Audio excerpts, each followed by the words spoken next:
Assalamualaikum warahmatullahi wabarakatuh. Alhamdulillah, alhamdulillahi rabbil alamin. Madza rasulillah, ittaqullaha haqqa tuqatih. Amma ba'du.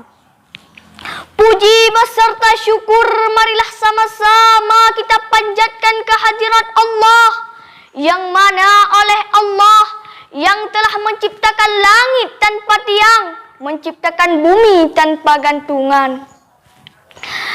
Selanjutnya selawat bermahkotakan salam, marilah sama-sama kita sanjung sajikan kepada seorang pemuda yang di tengah-tengah padang sahara, yaitu baginda Rasulullah sallallahu alaihi wasallam. Kata-kata penghormatan saya juga yang pertama sekali kepada pimpinan dayah yang kita cintai ini. Kata-kata penghormatan saya juga kepada seluruh hadirin yang telah hadir pada kesempatan yang sangat berbahagia ini. Hadirin yang berbahagia, saya akan mencoba menyampaikan sedikit nasihat bagi diri saya sendiri, pada khususnya jika benar semoga menjadi fahala, dan jika ada kekurangan atau kesilapan mohon maaf yang sebesar-besarnya karena saya masih pemula dalam belajar. Hadirin, judul pidato saya pada kesempatan yang sangat berbahagia ini adalah adab-adab murid terhadap guru. Berkata Sayyidina Ali, "Ana Abdul Mallamani harfan." Aku adalah hamba bagi yang mengajariku satu huruf, saudara-saudara yang beriman. Guru ialah mendidik kita supaya bersih jiwa kita, dan guru juga mengajari kita ilmu-ilmu pengetahuan dunia dan akhirat. Hadirin, maka wajiblah bagi kita untuk memuliakannya dan menghormatinya.